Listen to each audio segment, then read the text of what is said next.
Hello everyone, love from India to all of you. We are moving through this rite of passage, this initiation, that's how I call it, and for some of us is everything we have prayed for. It is the moment to release the old patterns and question what has been our part in that system that was absolutely violent against ourselves, and yet we were buying into it. So this moment of transformation is precious, and it will be before and after, and the lives we had before this corona are gone. And that's how can I explain it? Anything that you're holding on to, it's better to let it go in peace and in gratitude, and not to try to just hold on. That would bring intense amounts of suffering, because when things are uncontrollable, the only thing we can really do is just surrender and release and let go. And in this mode of letting go that I am in every day, letting go, thy will, whatever it's meant to happen, let it be. In this let it be mode, I ran into a beautiful audiobook that I would like to recommend to you today, and it's called The Meaning of Life by Vicktor Frankl. And it's a book that I had in my wish list for many, many years, and now came the time to actually find it. And I found it in YouTube, and I strongly recommend it. It's like around 7 hours, but I am halfway, and I would like to share a little bit about what this amazing human being, a psychiatrist, experienced in his how can I say this, his example living in a concentration camp in Poland during the Second World War. So he describes his experience like in 3 main stages, and the first stage is called shock. Shock once he's taken to the concentration camp, and of course they had no idea where they were going, and they arrived there, and immediately they face a selection. Okay, yes, you are staying, you're going to be working with the staff here, and then the other ones, you're going, you're sick, you are handicapped, whatever, and those were the ones that they were killing. And in this process of total uncertainty and yet so much devastation of his personal life, he was separated from his wife, from his family, yet they were able to find some meaning, because that's the ultimate human freedom. No matter what we face in life, we can always choose our attitude in front of any circumstance, in front of any event. We can choose to completely go down and say, this is a tragedy, I lost my job, I lost my yoga studio, I lost my students, what is going, lost my family, I have nothing to live for. And then he would describe these prisoners just like running into the barbed wires that were electrified in the concentration camp and just committing suicide right there. And then there were the others that were holding on to their memories of their loved ones, dreaming of their freedom, and also keeping that sanity of mind, of basic kindness between the prisoners themselves, and also with some of the guards, because he said that some of the guards were very sadistic, and they were really like wanting them to suffer more than it was necessary. But also some of the guards were kind, and some of the guards had a heart and were human. And in this extreme situation, he could still find that they were decent men even if they were from the SS. So in this moment of shock, and that's exactly what we are all experiencing in these lockdowns, and our lives before the lockdown are gone, our essential needs have been rearranged in a really strange way. Things that we considered that were normal are not normal anymore.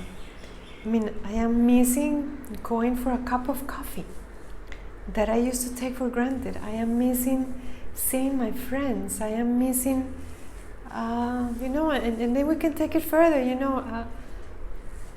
a flight, a cup of, a glass of wine, I don't know, a piece of cheese. Things that we always took for granted now are becoming luxuries.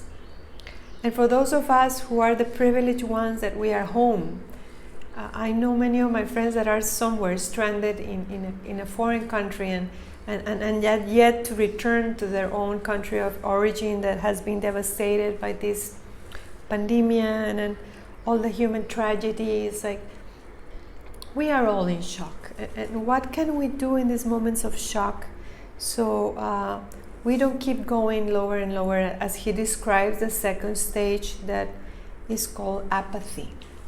So in this apathy, in this entropy, it's like the human being loses the hope. And this is what we really need to be aware of.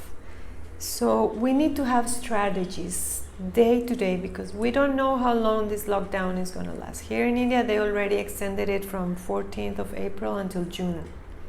And I've heard that in Spain also, it has been extended. We still don't know what we are facing.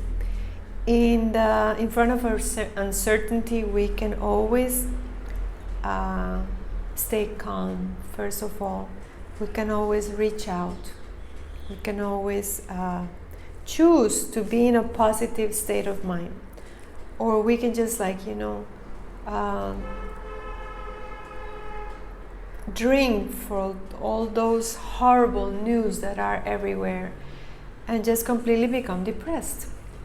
So this ultimate choice of choosing our attitude in front of tragedy, that's what Vicktor Frankl speaks about. A man or a woman can always choose our attitude.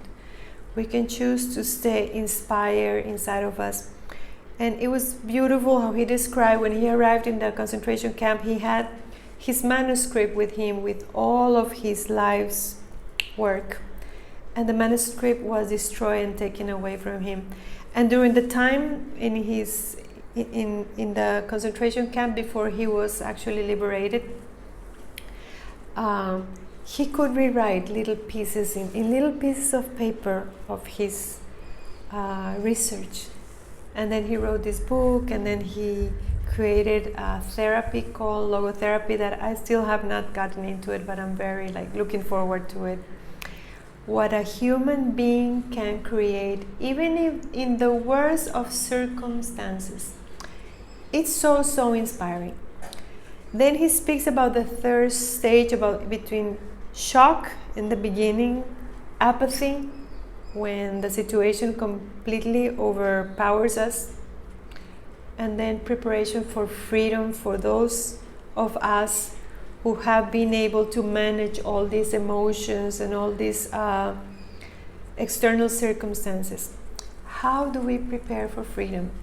And he described today that I was listening to him that some of the prisoners were actually coming out of the concentration camp with so much anger and so much revenge, because they have lost their families and their children and their wives and their husbands, and they just wanted revenge. And these were the people that would not survive, even when they were already free from the Nazis. It's so incredible.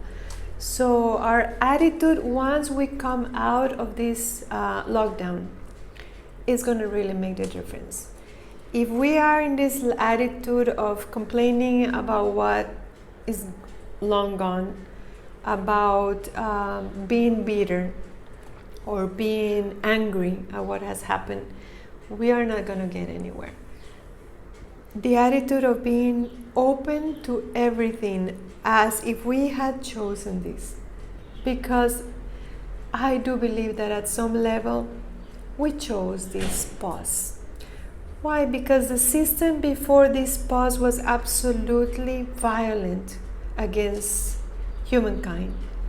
We were in this rat race of where money was the god, where all this system that was crushing those of us who are sensitive.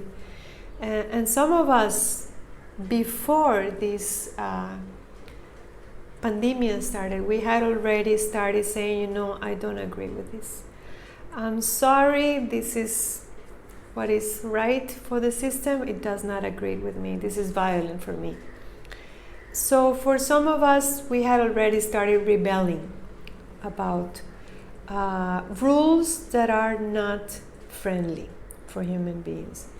Rules that impact our souls and heart in such ways that are destroying the integrity of the human soul. So there's no before and there's only after. And preparing for that means staying true to ourselves. No matter where this is taking us, all of us, eventually we have to die. But if we die with meaning, if we die with honor, if we die with integrity, our life will have a deeper significance. If we die in resistance, if we die in anger, if we die in despair, we would have missed a beautiful and unique opportunity to create something even in the middle of such harsh times. Vicktor Frankl has been for me an inspiration for many, many years, and I'm so grateful I found this audiobook. So if you want to listen to it, it's called The Meaning of Life. It's in YouTube. It's a 7-hour book. Yeah, and it's a beautiful way of connecting to human beings that have been so powerful in the middle of the worst circumstances, in the middle of this extreme suffering. They only had like a little piece of bread and a little watery soup every day, and they completely lost all their muscles, and yet they were working physically and in such harsh cold weathers, and they were sleeping, you know, all together, all of them, because that's the only way they could warm themselves up in the harsh winters in Poland. All this, for me, it brings so much inspiration, because we may be complaining, oh, you know, I cannot go to my favorite restaurant, oh, I would like to go and, you know, travel and do my vacations, and we are so spoiled, all of us.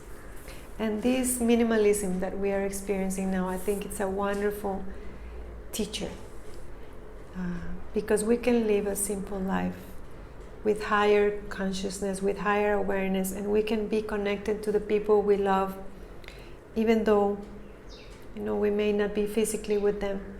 Love is our superpower. That's what I always say. And love is the source of our creativity also. So instead of falling into the apathy, into the despair, into the bitterness, lift yourself higher. How do you do that? Listen to this audiobook.